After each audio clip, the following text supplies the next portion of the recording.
Olá pessoal, boa noite.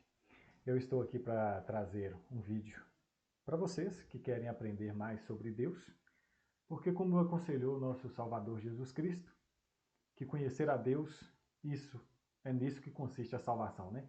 Conhecer a Deus como único Deus e a Jesus Cristo, a quem Ele enviou. E hoje eu estou com uma proposta que ela é difícil, é uma proposta que requer muito da gente, requer muito de você também para aprender. É um estudo bíblico sobre um dos assuntos mais complexos que existe, que é a doutrina da Trindade.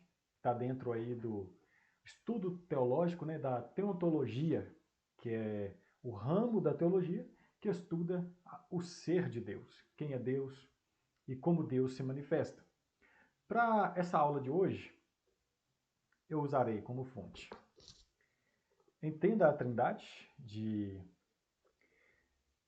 Gabriel de Oliveira Porto, um livro resumido, mas um livro muito bom, trata de assuntos importantíssimos. Esse aqui, para você que é leigo, que é novo no estudo da Trindade, esse livro vai ser excelente para você. Entenda a Trindade, Pai, Filho e Espírito Santo, de Gabriel de Oliveira Porto. Para você que quer um livro mais maçante, obras mais profundas, O Cristianismo através dos Séculos.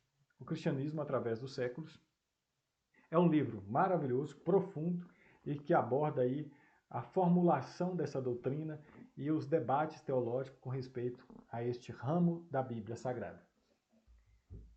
Outro livro que é importante também, Comentário Bíblico de Rodig aos Romanos, comentário aos Romanos, a câmera está um pouco embaçada, mas é de Charles Rodig, um grande comentarista. Você pega ali os versículos que tratam sobre a Trindade, sobre Deus Pai, Deus Filho e Espírito Santo.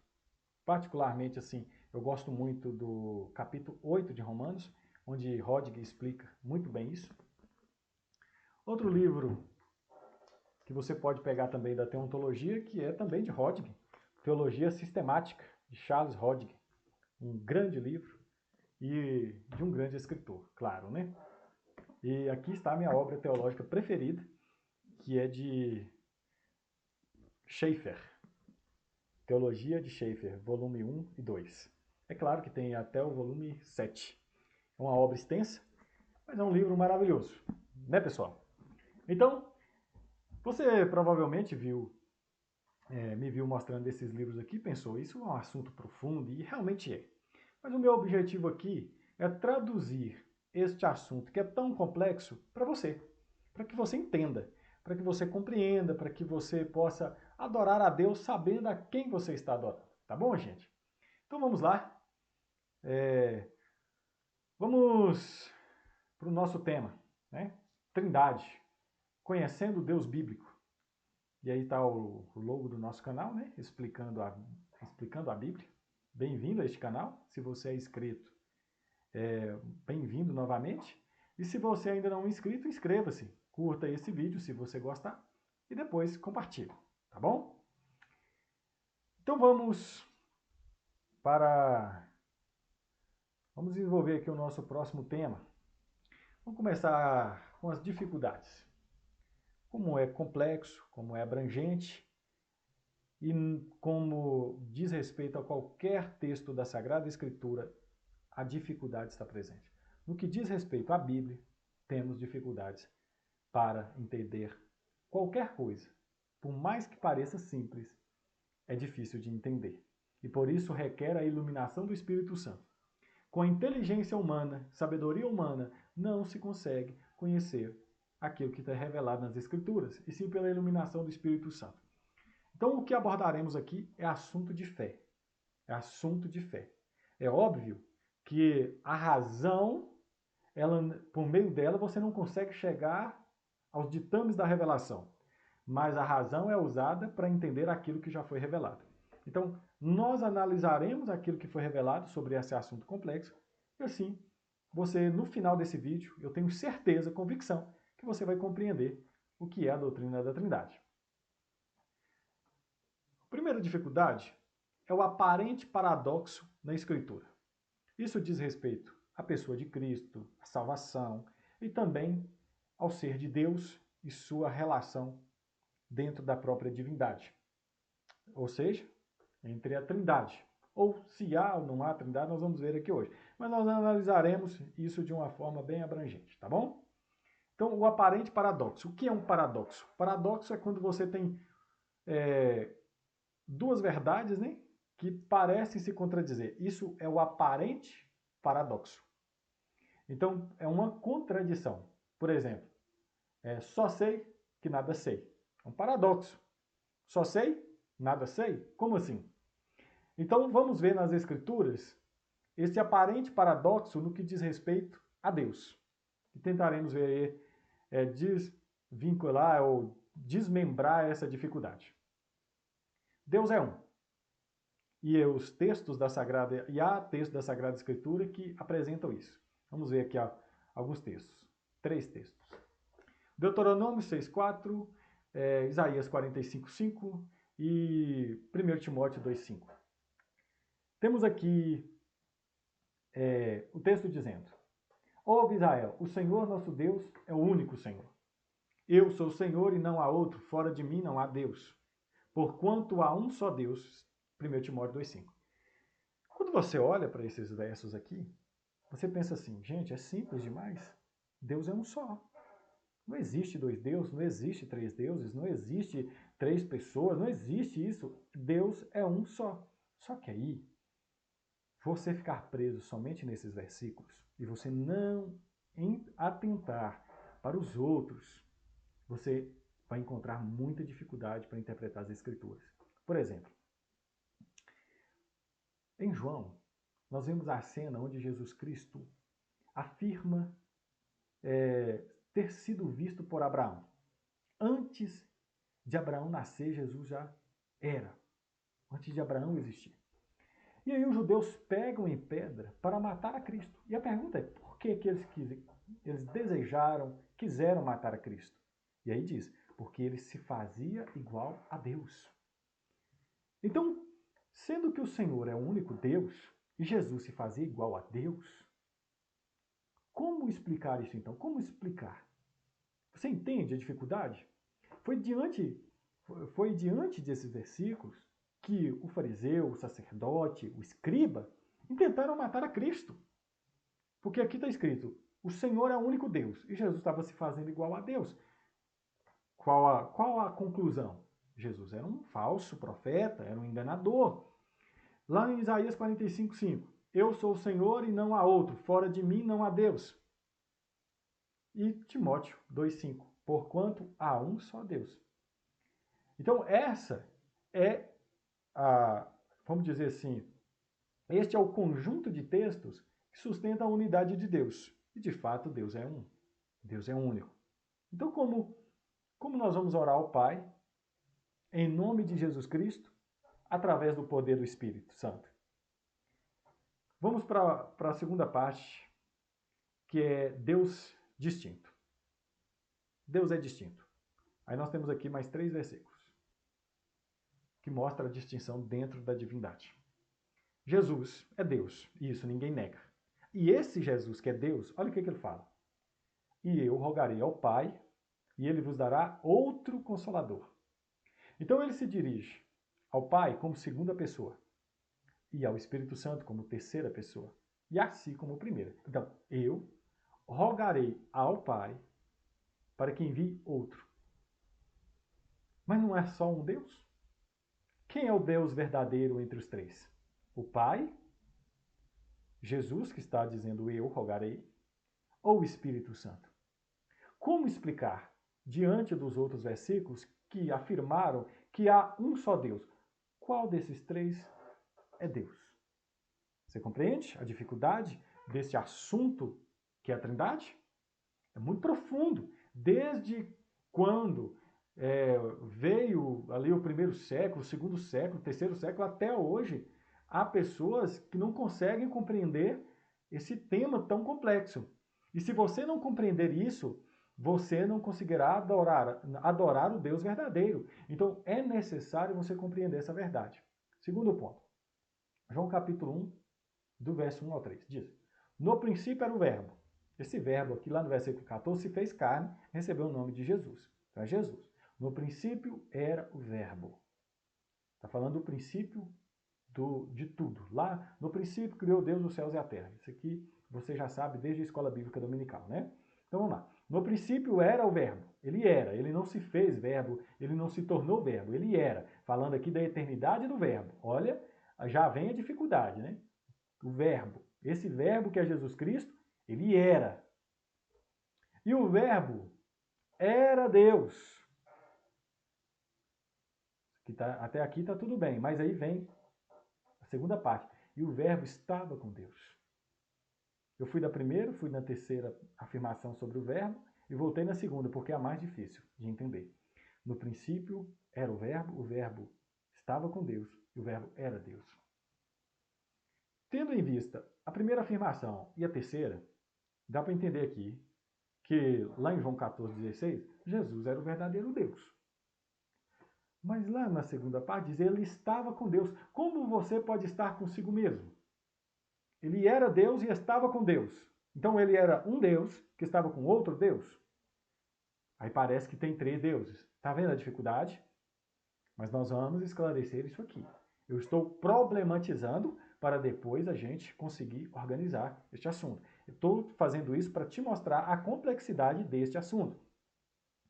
Terceiro versículo. Romanos 8,34. É Cristo Jesus, o qual está à direita de Deus e também intercede por nós. Jesus. O apóstolo está ali falando de nossa posição em Cristo. E ele fala, quem tentará acusação contra os eleitos de Deus, sendo que é Deus que os justifica? Quem os condenará, sendo que Jesus Cristo morreu, ou antes quem ressuscitou, e está à direita de Deus, que intercede por nós? Então aquele Jesus que encarnou-se, morreu e ressuscitou, onde ele está hoje? Está à direita de Deus, intercedendo por mim e intercedendo por você. Vocês conseguiram ver aqui o aparente paradoxo? O Deus que é um, agora se mostra como mais de um. Nós temos que conseguir explicar isso. Diante desses problemas, diante dessa dificuldade, diante desse aparente paradoxo, surgiram pessoas que tentaram explicar. Nós vamos ver aqui três teorias que tentaram explicar isso muito bem. Tentaram. Alguns com dificuldades, outros se aproximaram da verdade. E você vai conseguir compreender aí em qual visão a sua igreja se encaixa, tá bom? Vamos lá. Teorias. Primeira teoria que nós vamos estudar aqui é o unicismo. Né? O unicismo é aquela teoria que sustenta que há um só Deus. Eles focam nos primeiros versículos que analisamos, né? que mostram a unidade na divindade, e eles focam-se naqueles versículos de Deuteronômio, de Isaías, e ali eles fundamentam a sua teoria, unicismo. Fala que Deus é um, tá vendo aí? Unicismo, que também pode ser conhecido como modalismo. Que o Deus verdadeiro para eles é um Deus modal. De onde vem essa palavra, né? A palavra modal vem de modus, né? O Deus que se manifesta de modos diferentes. É um Deus que se manifesta de modos distintos. Por isso que vem aí modalismo. Um outro nome para o modalismo, também é unicismo, que é o sabelianismo, que vem de Sabélio.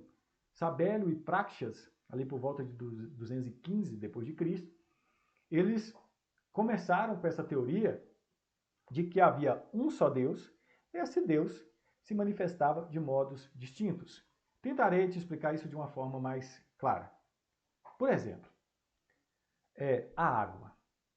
A água, ela tem modos diferentes. É uma água que ela passa pelo modo sólido, líquido e gasoso. É uma analogia para que você possa compreender o que é o modalismo.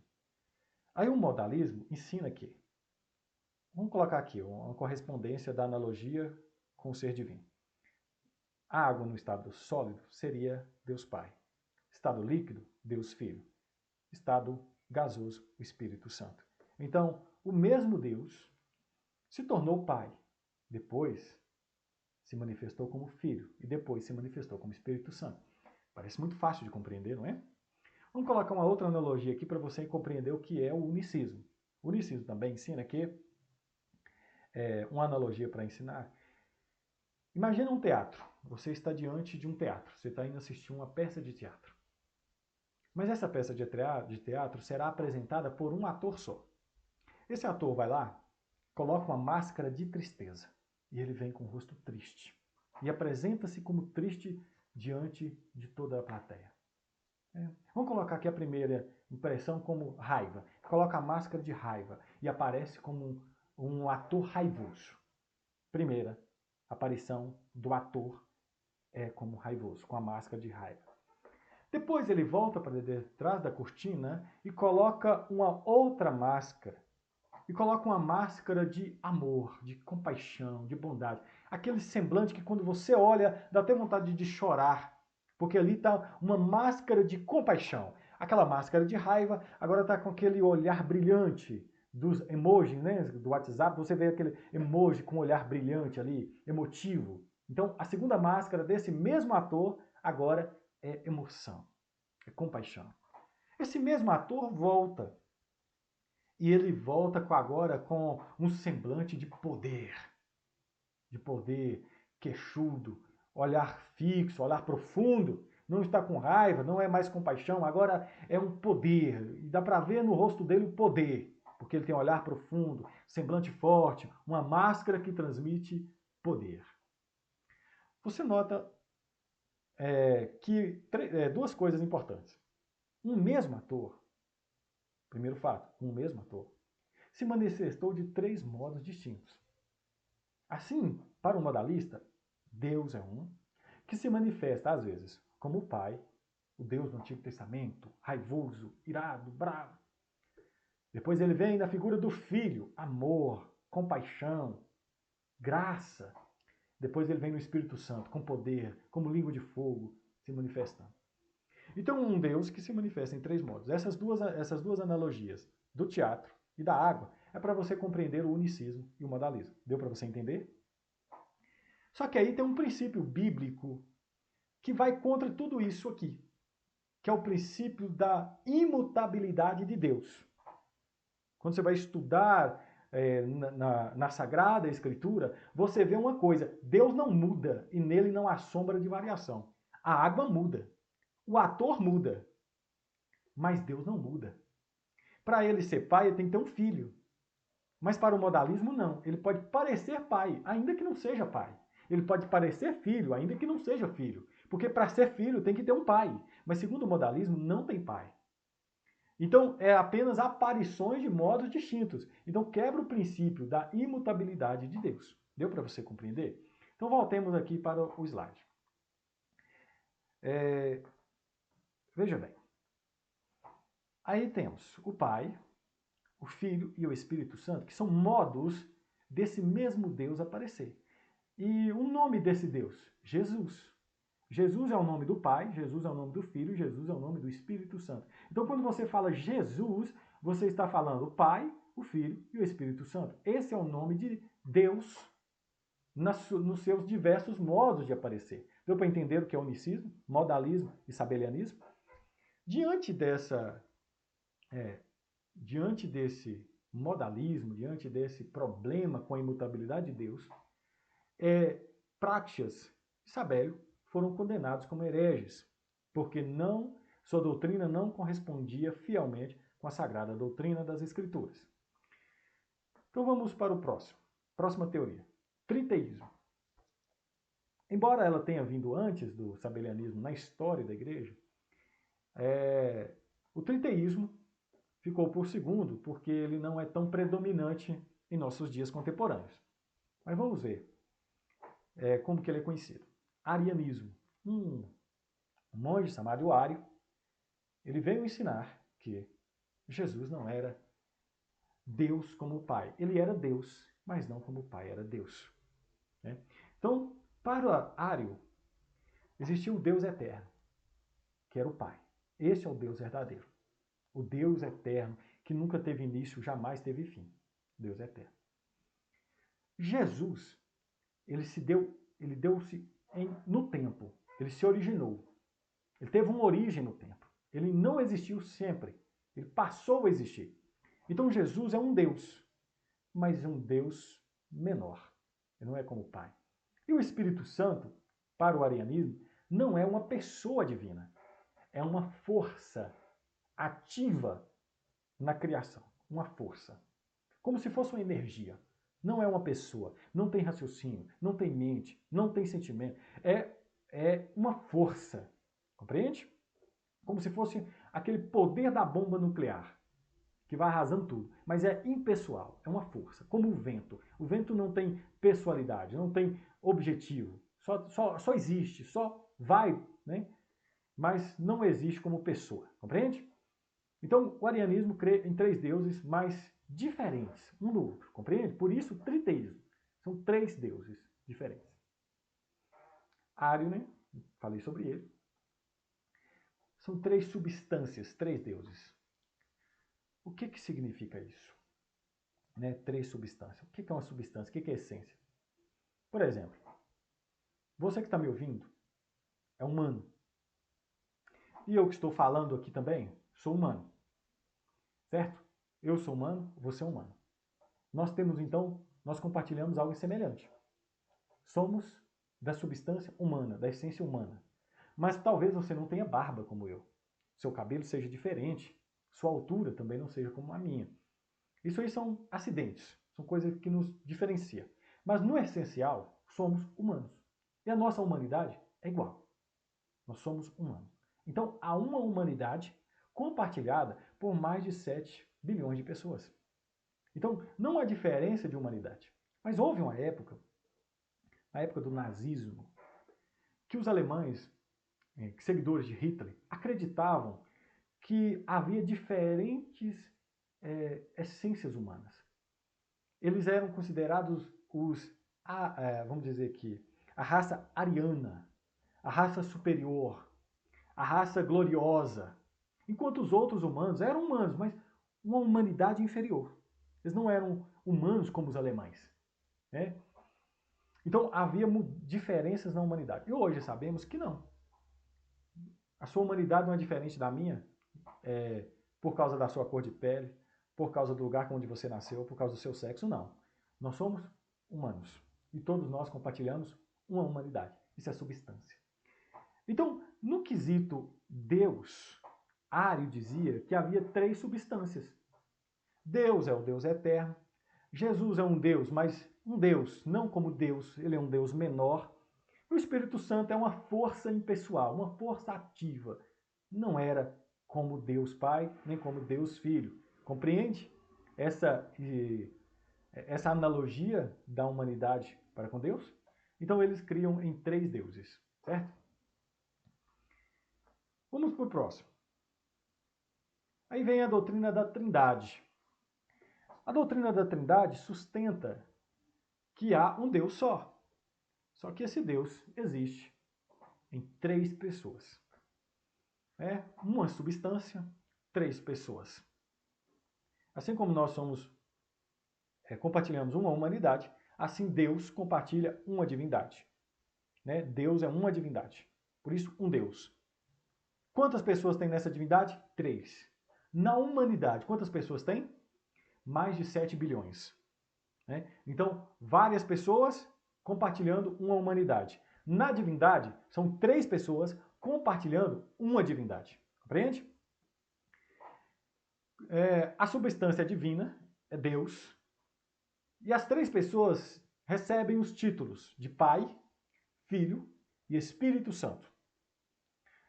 Jesus não é o nome do Pai e nem o nome do Espírito Santo. Jesus é o nome do Filho. O Filho se chama Jesus, encarnado, descendente de Maria, criado por José, que teve seus irmãos, crescido em Nazaré, nascido em Belém, passou um tempo no Egito, crucificado pelos romanos. Então, esse Jesus, o nome Jesus é o nome do Filho. Oramos ao Pai em nome de Jesus. Por isso, Pai, Filho e Espírito Santo. Ainda que sejam pessoas distintas, são um Deus só. Assim como nós somos várias pessoas e compartilhamos uma humanidade, assim, o Pai, o Filho e o Espírito Santo são três pessoas, mas que compartilham uma divindade. Deu para entender?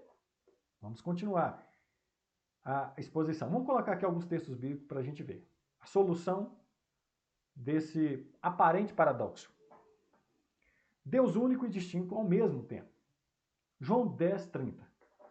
Eu e o Pai somos um. Aí nós temos aqui um. Somos um. Um corresponde à substância, à essência divina. Ali há Deus. Aí, segundo, como eu falo que eu sou seu irmão, somos um, de certa forma, humano. Eu estou falando com respeito à essência. Mas quando eu falo somos pessoas diferentes, compreende? Então Jesus usa eu e o Pai. Primeira pessoa, segunda pessoa. Está falando ali de pessoa. Eu, sujeitos divinos, distintos. O eu, segundo eu. Eu e o Pai somos um. Deu para você entender substância e pessoa, a diferença? Vou colocar um outro texto bíblico aqui para você entender de certa forma com mais clareza. Marcos 10, versículo 8. Jesus está falando ali sobre como foi o casamento de Adão e Eva, como que Deus propositou o casamento. E ele fala assim: deixará o homem, seu pai e sua mãe, unir-se-á a sua mulher, e os dois se tornarão uma só carne. Aí eu pergunto, você que é casado, que está me ouvindo, ainda que você, marido, seja um com sua esposa, eu pergunto, vocês se tornaram a mesma pessoa? Não. Você é um, sua esposa é outro. Mas no casamento você se torna um só. Vocês entendem? O que é unidade? Unidade num sentido, mas diversidade em outro sentido. Por isso que a Bíblia diz que Deus é amor. Porque o amor só pode amar enquanto tem outro para ser amado. E como o universo foi criado um dia, então quem que Deus amou antes de criar o mundo? Então Deus não seria amor, ele se tornaria amor quando criou o mundo. Mas a Bíblia diz que ele é amor. Então como que ele é amor? Amando o Filho e o Espírito Santo, e o Filho amando o Pai e o Espírito Santo, e o Espírito Santo amando o Filho e amando o Pai, vivendo em harmonia. Por isso que tudo no universo tem unidade na diversidade. Por exemplo, foi tarde de manhã, o primeiro dia. Primeiro corresponde a unidade. Tarde ou manhã, duas partes, compreende? O átomo, né? O átomo ali tem a mistura de três prótons, elétrons e nêutrons. Três em um. Vocês conseguem compreender? São analogias limitadas, mas que se aproximam de Deus, que se aproximam de quem Deus é. Unidade na diversidade. Quando Deus foi criar o homem, o que ele disse? Façamos, pois, o homem à nossa imagem, conforme a nossa semelhança. Deus não fala, farei o homem à minha imagem, conforme a minha semelhança. Façamos, pois, o homem à nossa, conforme a nossa.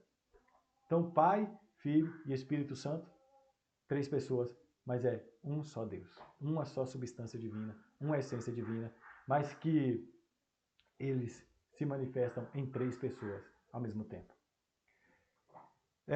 Eu rogarei ao Pai e ele vos mandará outro Consolador. O Pai é Deus, o Filho é Deus e o Espírito Santo é Deus. Vou abrir um parênteses aqui para abordar dois versículos que trazem bastante dificuldade. Eu não ia tratar sobre isso, mas vou, porque aí a gente já vai fechando aqui as portas que a gente abre sobre essa questão da Trindade. Por exemplo, tem um versículo que diz assim, Jesus falando: ninguém conhece aquele dia, nem o Filho, senão o Pai que está no céu. Nesse versículo não parece que Jesus é menor que o Pai? Aí tem as duas naturezas de Cristo. Porque Jesus, ele tem duas naturezas, divino e humano. Divino, ele é o Logos, que se fez carne, humanidade. O Logos, divino. Então, quando ele fala que não sabe o dia da sua vinda, ele está falando como homem. Como homem, ele sente sede. Como homem, ele sentiu fome. Mas como Deus, ele andou sobre as águas. Como Deus, multiplicou pão e peixe. Como Deus, ele é o pão da vida. Como Deus, ele é a água da vida. Você compreende que em Cristo tem duas naturezas, divino e humana? Então, quando esses textos falam de Jesus ser menor que o Pai, só há um que é bom, que é o Pai, ele está falando, comparando com sua humanidade, não com a sua divindade. Porque quando ele vai falar sobre divino, ele fala, eu e o Pai somos um. O Pai trabalha e eu também. Então ele está falando como divino. E o Espírito Santo? O Espírito Santo na Bíblia é o que nós menos vemos falar, ouvimos falar.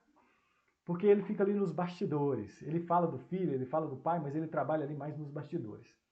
Mas o Espírito Santo, ele é Deus. E ele é uma pessoa.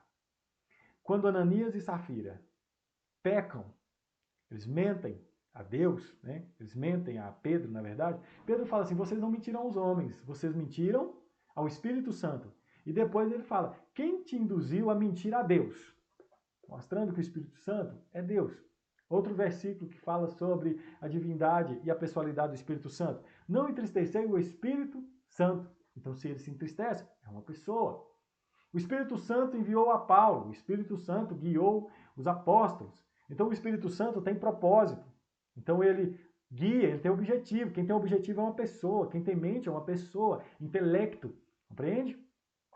E para finalizar este estudo, temos o texto onde Jesus fala assim: se alguém blasfemar contra o Pai, tem perdão. Se alguém blasfemar contra o Filho, tem perdão. Mas se alguém blasfemar contra o Espírito, não tem perdão nem aqui e nem no porvir. Aqui nós aprendemos duas coisas. Três coisas, na verdade. A divindade das três pessoas, do Pai, do Filho e do Espírito Santo, porque só se pode blasfemar contra Deus. Então, a primeira coisa, nós aprendemos a divindade. Segunda coisa que a gente aprende é a distinção. Então, se você blasfemar contra o Pai, está blasfemando contra o Pai, não contra o Filho e não contra o Espírito Santo. Você blasfema contra o Filho, você não está blasfemando contra o Espírito Santo. Mas quando você está blasfemando contra o Espírito Santo, você está cometendo um pecado imperdoável. Ou seja, conscientemente, você atribui uma obra de Deus ao demônio. Isso é blasfêmia contra o Espírito Santo. Terceira coisa, divindade do Espírito Santo. Porque só se blasfema contra Deus. Blasfêmia é algo que se comete somente contra Deus. Você não consegue blasfemar contra uma pessoa. Quando você ofende alguém, quando você denigra alguém, você não está blasfemando contra um Deus. Está blasfemando, está falando algo contra uma pessoa. Mas quando é blasfêmia, aí já é contra Deus. Então esse texto também sustenta aí a divindade das três pessoas e a distinção das três pessoas.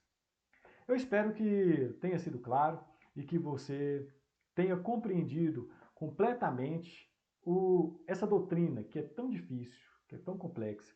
Se você tiver alguma outra dúvida, quer colocar aqui outro versículo, uma observação, comente, curte esse vídeo e compartilhe para o seu amigo unicista, triteísta ou trinitariano, que é aquele que acredita na Trindade. Tá bom? Um grande abraço, que Deus te abençoe, que Deus te guarde e cresça no conhecimento do nosso Senhor e Salvador Jesus Cristo.